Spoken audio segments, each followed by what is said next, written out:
नमस्कार, स्वागत है आपका विक्रम टॉक्स पर। आज एक बेहद ही गंभीर मुद्दे पे हम चर्चा करने जा रहे हैं और वो मुद्दा है यासीन मलिक को उम्र कैद की सजा कोर्ट ने सुना दी है। इस मुद्दे पे हमारे साथ बातचीत करने के लिए हैं चंद्रशेखर आजाद के पौत्र अमित आजाद जी। आपका बहुत बहुत स्वागत है। आपको सभी दर्शकों को नमस्कार करता हूं और वंदे मातरम करता हूं। विक्रम टॉक्स आपके सभी दर्शकों को और विक्रम भाई को बहुत बहुत नमन है मेरा। अमित जी, आज एक बेहद ही महत्वपूर्ण फैसला कोर्ट ने सुनाया। सुबह से सभी की निगाहें लगी थी कि किस तरीके से यासीन मलिक को, जहां तक ये भी एक बार समय आ गया था कि ये उम्मीद की जाती थी कि कहीं फांसी की सजा भी दी जा सकती है। तरीके से जिस तरीके से कश्मीर में भी आज काफी लामबंद पुलिस व्यवस्था काफी चुस्त दुरुस्त थी। पटियाला कोर्ट की बात की जाए, इस फैसले के बाद आपकी पहली प्रतिक्रिया क्या है? देखिए, हमारी जो पहली प्रतिक्रिया है वो सिर्फ मेरी ही नहीं है, बल्कि देश के जो भी शहीद परिवार हैं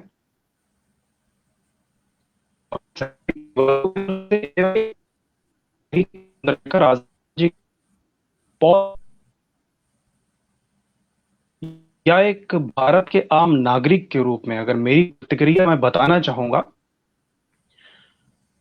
देखिए, जो मौत का सौदागर होता है उसको मौत ही सजा मिलनी चाहिए, मेरा ऐसा मानना है। क्योंकि मौत बांटने वाले को जब तक मौत नहीं मिलेगी तो उसके अंदर भय नहीं व्याप्त होगा और उनके अंदर यह भ्रम कर जाएगा कि जितना भी अपराध करो, ज्यादा से ज्यादा उम्र नहीं होगी, इससे ज्यादा होगा। इस एक तरफ खुशी भी है और एक तरफ की इच्छा भी है कि ही होनी चाहिए। ये जो एक व्यक्ति था और इसका देश को आतंक में बांधना और उसके लिए धन इकट्ठा करना, आप सबको पता होगा कि स्क्वाड्रन लीडर रवि खन्ना को कम से कम 26 से 27 गोलियां जिस व्यक्ति ने मारी थी उसको लग रहा है हमारा कनेक्शन अमित जी से टूट गया है। अपने कुछ देश की नेटवर्क का सरकार इशू आ रहा है क्योंकि अमित आजाद जी हमारे साथ और लखनऊ से लाइव हैं। दोबारा मुझे कनेक्शन गर्व है जी। अमित जी, आपका कनेक्शन बीच में थोड़ा सा टूट गया था। स्क्वाड्रन लीडर की बात चल रही थी, वहां से आप दोबारा थोड़ा सा हमारे दर्शकों के लिए रिपीट कर दीजिए। जी, मैं कहना चाहूंगा कि हमारे देश के स्क्वाड्रन लीडर रवि खन्ना को 26 से 27 गोलियां जिस आतंकवादी ने मारी थी, उस व्यक्ति को जिसने ऐसी मौत बांटी थी, यदि उम्र कैद की सजा हो तो निश्चित रूप से यह कहीं ना कहीं एक कम है। उसको मौत की सजा मौत ही होनी चाहिए, क्योंकि मैंने कहा उन व्यक्तियों में जो मौत बांटने वाले हैं यह भ्रम घर कर जाएगा कि हम कोई भी अपराध करें, होनी तो हमें उम्र कैद ही है। तो इस मिथक को तोड़ना पड़ेगा। यह मैं भारत सरकार से भी कहता हूं, यहां की अदालतों से भी कहता हूं। JKLF जी बोले जी आप बोले बताएं। JKLF के उस सरगना को जी। लेकिन जिस तरीके से कोर्ट का आदेश आया है उम्र कैद में, यानी जिंदगी भर अपने गुनाहों को, देखिए अगर किसी को मौत की सजा हो जाती है, हम कोर्ट पे टिप्पणी किसी भी प्रकार की नहीं है क्योंकि संवैधानिक नियम के तहत ये फैसला आया है। लेकिन अगर जिंदगी भर कोई जेल में रहता है तो कहीं ना कहीं उसे पूरा वो एहसास होगा कि उसने किन गुनाहों को किया है। शायद अगर मौत दे देते तो वो एक उस परिणाम में नहीं निकल पाता। इसको किस तरीके से देखते हैं, आपकी क्या राय है या आप कैसे? मेरी इस पर यही राय है। देखिए, आपने जो बात कही वो अपने स्थान पर तो शुद्ध रूप से आपने बात कही, लेकिन उस व्यक्ति के लिए तो उम्र भर वो सोचेगा कि मैंने क्या किया था। लेकिन जो आज भी बाहर आतंकवादी घूम रहे हैं, उनके लिए ये मौत की सजा एक बहुत बड़ा डर साबित होती, एक बहुत बड़ा भय का कारण बनती। क्योंकि आप जानते होंगे कि हमारे पुराणों में भी लिखा है कि भय बिन होए न प्रीत। इसलिए ये होना उन लोगों के लिए जरूरी था जो आज भी आतंक का पर्याय बने हैं और इस देश के लिए एक दीमक का, एक घुन का काम कर रहे हैं। और सबसे बड़ा, जो पुरानी सरकारें थीं, उनको भी मैं कहना चाहूंगा कि आपने खुद ही देखा होगा कि यही वो व्यक्ति है जो पूर्व प्रधानमंत्री से कभी मिलता था, उनके साथ बैठता था, मीटिंग करता था।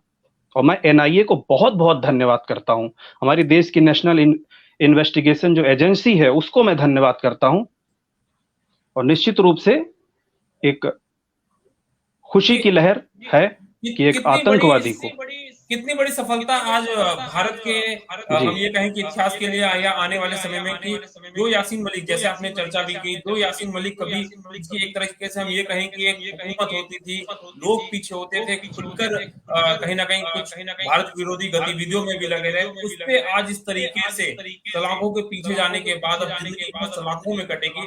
किस तरीके से आज भारत के लिए किन मायनों में ऐतिहासिक दिन है? बिल्कुल, देखिए ऐतिहासिक दिन तो है ही, क्योंकि हर एक व्यक्ति को, हर एक न्याय पाने वाले को आज निश्चित रूप से मैं कह सकता हूं पूरा देश एक तरफ और जम्मू कश्मीर के लिए बहुत बड़ा दिन है। जिन कश्मीरी पंडितों पर अत्याचार हुए थे उनके लिए एक बहुत बड़ा दिन है कि एक न्याय की किरण जगी।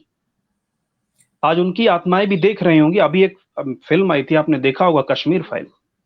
जितना सच उसमें दिखाया गया पूरा देश उससे जगा, लेकिन फिर भी उसमें पूरा सच नहीं दिखाया गया। उसमें भारत मां को गाली देते हुए आतंकवादी नहीं दिखाए गए, उसमें मां बहन की आबरू पर हाथ डालते हुए वो आतंकवादी नहीं दिखाए गए, क्योंकि एक फिल्म थी। आप समझ सकते हैं किस प्रकार से जम्मू कश्मीर ने वो दंश को झेला है।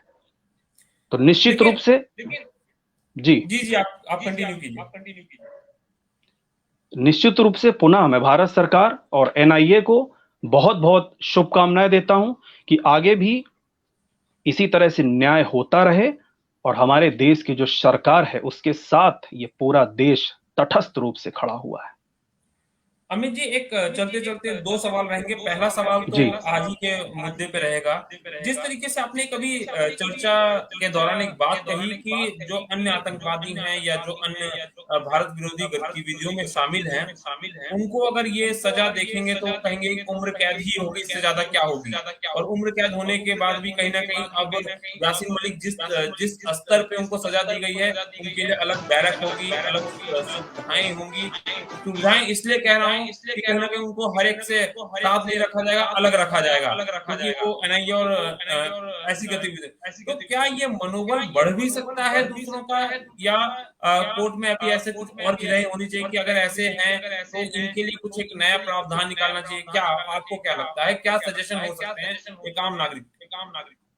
देखिए, आम नागरिक की हैसियत से और भारत के संवैधानिक रूप से उसका आदर करते हुए मैं एक बात यही कहना चाहूंगा, जो बात आपने अभी कही, उम्र कैद में ये सारी बातें निकल करके आएंगी कि अलग सेल में रखना, कभी उनको वीआईपी सुविधाएं उपलब्ध कराना।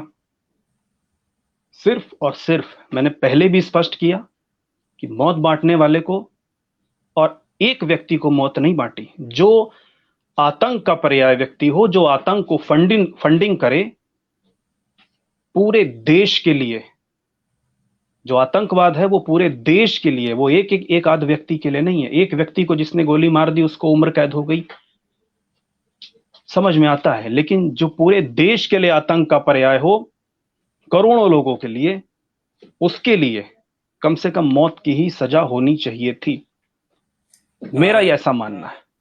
अमित जी, धन्यवाद इस विषय पर चर्चा के लिए। लेकिन एक चलते चलते बड़ा सवाल, चंद्रशेखर आजाद जी की मूर्ति स्थापित होने वाली है जो पूरे भारत की सबसे बड़ी होगी और वो लखनऊ में हो रही है, जिसके पीछे आप बहुत प्रयासरत हैं। उसके बारे में भी हमारे दर्शकों को आज अहम मुद्दे बताइए, क्योंकि अभी हाल में ही रास बिहारी जी जैसे महान क्रांतिकारियों का जो है जन्म दिवस भी गया। तो चंद्रशेखर आजाद जी की प्रतिमा के बारे में क्या है, थोड़ा सा हमारे दर्शकों को बताइए, क्योंकि एक बहुत ही कहीं ना कहीं एक विश्वसनीय, एक ऐसा जो गौरव हमें देगा वो प्रतिमा होगी। क्या होगी? जी जी, आपने सही कहा। अभी 2 दिन पूर्व हमारे देश के शहीद करतार सिंह सराबा जी का जयंती गई है और उसके बाद रास बिहारी बोस जी। निश्चित रूप से जो हमारे आपने ही उस प्रतिमा का कवर किया था उस पार्क में आकर जहां पर प्रतिमा लगनी है। उत्तर प्रदेश की सरकार, माननीय मुख्यमंत्री जी ने वह जमीन आजाद परिवार और एचआरए को प्रतिमा लगाने के लिए दी है। लेकिन मैं आप सबको, आप जो भी दर्शक विक्रम टॉक्स को देख रहे हैं, विक्रम भाई के माध्यम से मैं बताना चाहूंगा, जो प्रतिमा उस स्थान पर लगनी है वो अब तक की सबसे बड़ी प्रतिमा है विश्व की। 150 फीट की चंद्रशेखर आजाद जी की उतनी बड़ी प्रतिमा कहीं नहीं है। ये अपने आप में एक उपलब्धि है। दूसरी बात, प्रत्येक भारतवासी मिल करके वो प्रतिमा लगाएगा। इस तरह का एक परिकल्पना हमने तैयार की है, एक पृष्ठभूमि हमने तैयार की है। वो बंगाल से, दक्षिण भारत से, महाराष्ट्र से और हमारे पंजाब की तरफ से पूरा देश का व्यक्ति जुड़ेगा। कोई भी नेता या किसी सरकार से इसको बनाने के लिए मैंने एक भी रुपया नहीं मांगा है। इसको सीधे तौर पर हर आजाद प्रेमी और हर देशवासी बनवाएगा और ये कह सकेगा कि वहां पर लगने वाली प्रतिमा, दक्षिण भारत में बैठा व्यक्ति भी, कि वो प्रतिमा मैं लगवा रहा हूं।